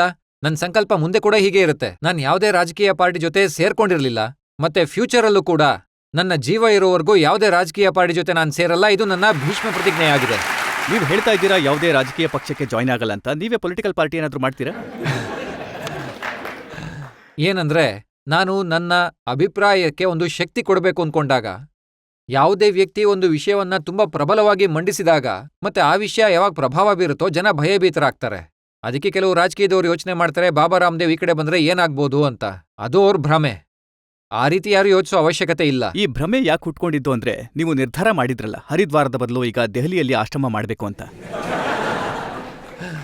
ಯೋಗ ಒಂದು ದೊಡ್ಡ ಪರಿಹಾರ ಆಗಬಲ್ಲದು, ಇಡೀ ಪ್ರಪಂಚನೇ ರೋಗಮುಕ್ತ ಮಾಡೋಕೆ. ಮತ್ತು ಅದಕ್ಕಾಗಿ ಒಂದು ವ್ಯಾಪಕವಾದ ಆಧಾರ ಬೇಕಾಗುತ್ತೆ. ಹಾಗಾಗಿ ಬಹುಶಃ ಆ ಒಂದು ಆಧಾರ ದೆಹಲಿನಲ್ಲಿ ಸಿಗ್ಬೋದೇನೋ ಅಂತ. ನಿಮ್ಮ ಮತ್ತೆ ಭಾಷಣಗಳಲ್ಲಿ ಜನರಿಗೆ ಹೇಳ್ತೀರಾ ಏನಂದ್ರೆ, ಭಾರತದ ದುಡ್ಡು ಸ್ವಿಸ್ ಬ್ಯಾಂಕ್ ಅಕೌಂಟಲ್ಲಿ ಎಷ್ಟು ಜಮೆ ಆಗಿದೆ ಅಂತ. ಸುಮಾರು 48 ಲಕ್ಷ ಕೋಟಿ ರೂಪಾಯಿ ಹಿಂದೂಸ್ತಾನದ್ದು ಸ್ವಿಸ್ ಬ್ಯಾಂಕ್ ಒಳಗೆ ಜಮೆ ಆಗಿದೆ. ಮತ್ತೆ ಅಲ್ಲಿ ಸುಮಾರು 37 ಬ್ಯಾಂಕ್ಗಳಿವೆ. ಗೌರ್ಮೆಂಟ್ನ ರಿಪೋರ್ಟ್ ಈ ರೀತಿ ಹೇಳುತ್ತೆ. ಆ 37 ಅಂದ್ರೆ 48 ಲಕ್ಷ ಕೋಟಿ ರೂಪಾಯಿ ಏನಲ್ಲಿ ಜಮೆ ಆಗಿದೆ, ಅದಲ್ದೇ ಕೂಡ ದೇಶದಿಂದ ಲೂಟಿ ಮಾಡಿದ ಸಂಪತ್ತೇನಿದೆ, ಪೋರ್ಚುಗಲ್, ಇಂಗ್ಲೆಂಡ್, ಹಾಲೆಂಡ್ನ ಆರ್ಕೈವ್ಸ್ ಮತ್ತೆ ಮ್ಯೂಸಿಯಂ ಒಳಗೆ ಜಮೆ ಏನಾಗಿದೆ, ಅದು ಕೂಡ ಸುಮಾರು 50 ಲಕ್ಷ ಕೋಟಿ ರೂಪಾಯಿ ಇದೆ. ಎಲ್ಲ ಸೇರ್ಸಿದ್ರೆ ಸುಮಾರು 1 ಲಕ್ಷ ಕೋಟಿ ರೂಪಾಯಿ ಆಗುತ್ತೆ. ದೇಶದ 1 ವರ್ಷದ ಬಜೆಟ್ ಸುಮಾರು 4.5 ಲಕ್ಷ ಕೋಟಿ ಇರುತ್ತೆ. ಒಂದ್ ವೇಳೆ ಆ ಸಂಪತ್ತೇನಾದ್ರೂ ಹಿಂದೂಸ್ತಾನಕ್ಕೆ ಬಂದ್ರೆ ಆಗ 25 ವರ್ಷ ತನಕ ದೇಶನ ಯಾವುದೇ ಟ್ಯಾಕ್ಸ್ ಇಲ್ದಲೆ ನಡೆಸಬಹುದು. ನೀವು ಸ್ವಾಮೀಜಿ ಇದು ಕಲ್ಪನೆ ಅನ್ಬೋದು, ಆದ್ರೆ ಹಾಗಾಗಿದೆ. ಫಿಲಿಪೀನ್ಸ್ನಲ್ಲಿ, ಝೇರ್ನಲ್ಲಿ, ನಮ್ಮ ನೆರೆಯ ದೇಶ ಪಾಕಿಸ್ತಾನದಲ್ಲಿ, ಹಾಗೆ ನಮ್ಮ ದೇಶದಲ್ಲೂ ಕೂಡ ಯೂರಿಯಾ ಹಗರಣದ ದುಡ್ಡು ಸ್ವಿಸ್ ಬ್ಯಾಂಕಲ್ಲಿ ಏನ್ ಜಮಾ ಆಗಿತ್ತೋ ವಾಪಸ್ ಬಂದಿದೆ. ಸ್ವಾಮೀಜಿ, ಒಂದ್ ವೇಳೆ ನಿಮ್ಮ ಮಾತುಗಳನ್ನ ವಿತ್ತ ಮಂತ್ರಿ ಕೇಳಿಸ್ಕೊಂಡ್ರೆ ನೀವು ಯೋಗ ಕಲ್ಸಿ ನೀವ್ಯಾಕೆ ಈ ವಿಷಯದ ಹಿಂದೆ ಬಿದ್ದಿದ್ದೀರಾ ಅಂತ ಹೇಳ್ತಾರೆ. ಇಲ್ಲ, ಒಂದ್ ವಿಷಯ ಹೇಳ್ತೀನಿ, ಇದು ದೇಶದ ಹಣ. ನೋಡಿ, ಅವ್ರ ಹಣ ಅಲ್ಲ ಇದು. ಇದು ವಿತ್ತ ಮಂತ್ರಿಯ ಹಣ ಅಲ್ಲ, ಇದು ಸಂಸದರ ಹಣ ಕೂಡ ಅಲ್ಲ, ಇದು ದೇಶದ ಹಣ. ಈ ಕೆಲಸ ಸರ್ಕಾರದ್ದು, ಇದು ಸಾಧು ಸನ್ಯಾಸಿಗಳ ಕೆಲಸ ಅಲ್ವಲ್ಲ. ನಾನೊಂದು ವಿಷಯ ಹೇಳ್ತೀನಿ. ನಾನು ಸನ್ಯಾಸಿ ಆಗೋದಕ್ಕಿಂತ ಮುಂಚೆ ನಾನೊಬ್ಬ ಭಾರತೀಯ. ಭಾರತೀಯನಾಗಿ ಭಾರತದ ಬಗ್ಗೆ ಮಾತಾಡೋದು ತಪ್ಪು ಅಲ್ಲ, ಅಪರಾಧನೂ ಅಲ್ಲ. ಭಾರತೀಯನಾಗಿ ಭಾರತದ ಹಿತದ ಬಗ್ಗೆ ಮಾತಾಡೋದು ಪಾಪ ಮತ್ತು ಅಪರಾಧ ಅಲ್ಲ, ರಾಜಕೀಯನೂ ಅಲ್ಲ. ಅವ್ರಿಗೆ ಹೇಳ್ಬೇಕಲ್ವಾ? ನಾನು ಕೂಡ ಸಾಲಗಾರನೇ. ರಜತ್ ಅವ್ರೆ, ನಿಮ್ಮೇಲೂ ಕೂಡ ಕನಿಷ್ಠ 18,000 ರೂಪಾಯಿ ಆದ್ರೂ ಸಾಲ ಇದೆ. ಈ ದೇಶದ ಒಳಗೆ ಸುಮಾರು 18, 12 + 6 ದೇಶದ ವಿದೇಶದ ಎಲ್ಲಾ ಸೇರಿಸಿ 18 ಲಕ್ಷ ಕೋಟಿ ರೂಪಾಯಿ ಸಾಲ ಇದೆ. ಒಂದ್ ವೇಳೆ ಆ ಹಣ ಎಲ್ಲ ಹಿಂದೂಸ್ತಾನಕ್ಕೆ ವಾಪಸ್ ಬಂದ್ರೆ ಇಂಡಿಯನ್ ಗೌರ್ಮೆಂಟ್ ಕೇವಲ ಒಂದ್ ಕೆಲಸ ಮಾಡ್ಬೇಕು, ಒಂದು ಪ್ರಸ್ತಾವನೆ ಪಾಸ್ ಮಾಡಿ ಅದನ್ನ UNO ಕಳಿಸ್ಬೇಕು. UNO ಮೂಲಕ ಸ್ವಿಸ್ ಗೌರ್ಮೆಂಟ್ಗೆ ಹೋಗುತ್ತೆ, ಮತ್ತೆ ಅಲ್ಲಿಂದ ಆ ಹಣ ಹಿಂದೂಸ್ತಾನಕ್ಕೆ ವಾಪಸ್ ಬಂದ್ರೆ ದೇಶಕ್ಕೆ ಒಳ್ಳೇದಾಗುತ್ತಲ್ವಾ? ನಿಮ್ ಮಾತನ್ನ ಕೇಳ್ತಿದ್ರೆ ನೀವು ಪ್ರಧಾನಮಂತ್ರಿ ಆಗೋದಕ್ಕೆ ಇಷ್ಟಪಡ್ತಿದ್ದೀರಾ ಅನ್ಸುತ್ತೆ. ನೋಡಿ, ನಾನ್ ಪ್ರಧಾನಮಂತ್ರಿ ಆಗೋಕ್ಕೂ ಇಷ್ಟಪಡಲ್ಲ, ವಿತ್ತ ಮಂತ್ರಿ ಆಗೋಕ್ಕೂ ಇಷ್ಟಪಡಲ್ಲ. ನಾನು ಒಂದ್ ವಿಷಯ ಹೇಳ್ತೀನಿ ನೋಡಿ, ಇದು ಫ್ಯಾಕ್ಟ್ ಹೌದೋ ಅಲ್ವೋ ಹೇಳಿ. ಮೊದಲನೇ ವಿಷಯ ಏನಂದ್ರೆ, ಒಂದ್ ವೇಳೆ ಇದು ಫ್ಯಾಕ್ಟ್ ಆಗಿದ್ರೆ ಇಲ್ಲಿ ಇವತ್ತು ಎಷ್ಟ್ ಜನ ಕೂತಿದಾರೋ ಈ ಕೆಲ್ಸ ಆಗ್ಬೇಕೋ ಆಗ್ಬಾರ್ದು ಅಂತ ನೀವೇ ಹೇಳ್ಬಿಡಿ. ಆಗ್ಬೇಕು ಅಂತ ದೇಶದ ಜನ ಒಪ್ತಿದ್ದಾರೆ, ಮತ್ತೆ ನೀವ್ ಈ ವಿಷಯನ ವಿತ್ತ ಮಂತ್ರಿಗಳ ಹತ್ರ ಕೇಳ್ಬೇಕು. ನೋಡಿ, ನೀವು ಸಾಲ ತರ್ತಾ ಇದ್ದೀರಾ, ಇಲ್ಲಿಗೆ ಮಲ್ಟಿನ್ಯಾಷನಲ್ ಕಂಪ್ನಿಗಳನ್ನ ಕರಿತಾ ಇದ್ದೀರಾ, ಭಿಕ್ಷೆ ಬೇಡೋ ಹಾಗೆ ಭಿಕ್ಷುಕರ ಸಾಲ್ನಲ್ಲಿ ದೇಶವನ್ನ ನಿಲ್ಸಿದ್ದೀರಾ. ಒಂದ್ ವೇಳೆ ಆ ಹಣ ಎಲ್ಲ ದೇಶಕ್ಕೆ ವಾಪಸ್ ಬಂದ್ರೆ ಒಂದೇ ದಿನದಲ್ಲಿ ನಮ್ಮ ದೇಶ ವಿಶ್ವದ ಅತಿ ದೊಡ್ಡ ಆರ್ಥಿಕ ಶಕ್ತಿ ಆಗ್ಬೋದು ಮತ್ತು ಅಮೆರಿಕ ನಮ್ಮ ಎದುರು ಕೈ ಮುಗಿದು ನಿಲ್ಲುತ್ತೆ, ಯಾಕಂದ್ರೆ ಅದು ಅತಿ ದೊಡ್ಡ ಸಾಲಗಾರ ದೇಶ ಆಗಿರುತ್ತಾಗ. ಈ ದೇಶದ ದುಸ್ಥಿತಿಯ ಬಗ್ಗೆ ಒಬ್ಬ ಸಾಮಾನ್ಯ ವ್ಯಕ್ತಿಯಾಗಿ ನಾನು ಯೋಚಿಸಬಾರ್ದಾ? ಅದಕ್ಕೆ ನಾನು ಹೇಳ್ತೀನಿ, ಈ ರಾಷ್ಟ್ರಕ್ಕೋಸ್ಕರ ಪ್ರತಿಯೊಬ್ಬ ಭಾರತೀಯನು ಯೋಚನೆ ಮಾಡ್ಬೇಕು. ಆತ ಯಾವುದೇ ಧರ್ಮದವನಾಗಿರ್ಲಿ, ಸನ್ಯಾಸಿ, ಗೃಹಸ್ಥ ಆಗಿರ್ಲಿ, ಯಾವುದು ಲೆಕ್ಕಕ್ಕೆ ಬರಲ್ಲ. ನಾವ್ ಈ ದೇಶದ ಮಣ್ಣಲ್ಲಿ ಹುಟ್ಟಿದೀವಿ, ಈ ದೇಶಕ್ಕೋಸ್ಕರ ಮಾತಾಡೋದು ಯಾವುದೇ ತಪ್ಪು ಅಪರಾಧ ಅಲ್ಲ. ನೀವು ಮಲ್ಟಿನ್ಯಾಷನಲ್ ವಿರೋಧಿಯಾಗಿದ್ದೀರಾ. ಅಮೆರಿಕ ವಿರುದ್ಧ ನೀವು ಬೆಂಕಿ ಉಗುಳ್ತೀರಾ, ರಾಜಕಾರಣಿಗಳ ವಿರುದ್ಧ ಮಾತಾಡ್ತೀರಾ, ಬಾಬಾಗಳ ವಿರುದ್ಧ ಮಾತಾಡ್ತೀರಾ. ನಿಮ್ಗೆ ಭಯ ಆಗಲ್ವಾ? ನನಗನ್ಸತ್ತೆ, ನಾನು ಎಲ್ಲಿವರೆಗೂ ಈ ಜಗತ್ತಲ್ಲಿ ಇರ್ತೀನೋ ಅಲ್ಲಿವರೆಗೂ ಪ್ರಪಂಚದ ಮನುಷ್ಯ ಶಕ್ತಿ ನನ್ನನ್ನ ಏನೂ ಮಾಡೋಕ್ಕಾಗಲ್ಲ, ಯಾಕಂದ್ರೆ ಆ ಭಗವಂತನ ಕೃಪೆ ನನ್ನ ಮೇಲಿರುತ್ತೆ. ಯಾವಾಗ ಈ ದಾರಿಲಿ ನಡೆಯೋಕೆ ಶುರು ಮಾಡಿದ್ನೋ ಆಗ್ಲೇ ಯೋಚನೆ ಮಾಡಿದ್ದೆ ಈ ದಾರಿ ಮುಳ್ಳುಗಳಿಂದ ಕೂಡಿರುತ್ತೆ ಅಂತ. ಆದ್ರೆ ನಂತರ ಕೂಡ, ಅಂದ್ರೆ ಈಗ್ಲೂ ಕೂಡ ಈ ಮಾತನ್ನ ಹೇಳ್ತೀನಿ, ಒಳಕಲ್ಲಿಗೆ ತಲೆ ಕೊಟ್ಟಿದೀವಿ ಅಂದ್ಮೇಲೆ ಒನಕೆಗೆ ಯಾಕೆ ಹೆದರ್ಬೇಕು? ಮೊದ್ಲಿಂದಾನೇ ಆಮಂತ್ರಣ ಕೊಟ್ಟಿದ್ದೀನಿ, ಮತ್ತೆ ಆಮಂತ್ರಣ ಕೊಟ್ಮೇಲೆ ನಾನು ದೇಶದ ಹಿತಕ್ಕಾಗಿ ನನಗೇನ್ ಸರಿ ಅನ್ಸುತ್ತೋ ಅದನ್ನು ಹೇಳ್ತೀನಿ. ಮತ್ತು ರಾಷ್ಟ್ರಹಿತಕ್ಕಾಗಿ ಹೇಳೋದು ಪಾಪ ಮತ್ತು ಅಪರಾಧ ಅಲ್ಲ, ಆದ್ರೆ ರಾಷ್ಟ್ರಹಿತಕ್ಕೆ ತೊಂದರೆ ಬಂದಾಗ ಮೌನವಾಗಿರೋದು ಪಾಪ ಮತ್ತು ಅಪರಾಧ. ಇದಾಗಿತ್ತು ಆಪ್ಕೆ ಅದಾಲತ್ನಲ್ಲಿ ನಮ್ಮ ಆರೋಪಗಳು. ಸ್ವಾಮಿ ರಾಮದೇವ್ ಅವರ ಸ್ಪಷ್ಟನೆ. ಈಗ ಸಮಯ ಆಗಿದೆ ಇವತ್ತಿನ ವಿಚಾರಣೆಯ ಬಗ್ಗೆ, ಇವತ್ತಿನ ಜಡ್ಜ್ ರಂಜಿತ್ ಕುಮಾರ್ ಅವರ ತೀರ್ಪನ್ನು ಕೇಳೋದಕ್ಕೆ. ಸ್ವಾಮೀಜಿ ತಮ್ಮ ಮೇಲೆ ಬಂದಿರೋ ಆರೋಪಗಳಿಗೆ ತುಂಬಾ ತಾರ್ಕಿಕವಾಗಿ ಉತ್ತರ ಕೊಟ್ಟಿದ್ದಾರೆ. ಈ ಮಾತಲ್ಲಿ ಯಾವುದೇ ಸಂಶಯ ಇಲ್ಲ. ಏನೆಂದ್ರೆ, ಸ್ವಾಮಿ ರಾಮದೇವ್ ತಮ್ಮ ಕೆಲಸದಿಂದ ಕೋಟಿಗಟ್ಟಲೆ ಜನರನ್ನ ಪ್ರಭಾವಿತಗೊಳಿಸಿದ್ದಾರೆ ಮತ್ತು ಅವರ ಚಿಕಿತ್ಸೆಯಿಂದ ಲಕ್ಷಾಂತರ ಜನರಿಗೆ ಲಾಭ ಆಗಿದೆ. ಸ್ವಾಮೀಜಿ ಇವತ್ತು ಈ ನ್ಯಾಯಾಲಯದಲ್ಲಿ ತಮ್ಮ ಮೇಲಿರುವ ಆರೋಪಗಳಿಗೆ ಚೆನ್ನಾಗಿ ಉತ್ತರ ಕೊಟ್ಟಿದ್ದಾರೆ.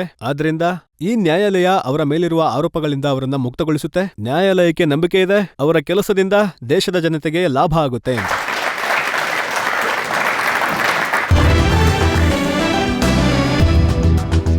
ಈ ಆಶಯ ಮತ್ತು ವಿಶ್ವಾಸದ ಜೊತೆಗೆ ಸ್ವಾಮಿ ರಾಮದೇವ್ ತಮ್ಮ ಯೋಗ ವಿದ್ಯೆಯಿಂದ ಹೆಚ್ಚು ಹೆಚ್ಚು ಜನರನ್ನ ಆರೋಗ್ಯವಂತರನ್ನಾಗಿ ಮಾಡ್ಲಿ, ಚಿಕಿತ್ಸೆಯ ಕ್ಷೇತ್ರದಲ್ಲಿ ಸಂಶೋಧನೆ ಮಾಡ್ತಾ ಇರ್ಲಿ, ಮತ್ತೆ ಜನರಿಗೆ ಒಳ್ಳೇದ್ ಮಾಡ್ತಾ ಇರ್ಲಿ.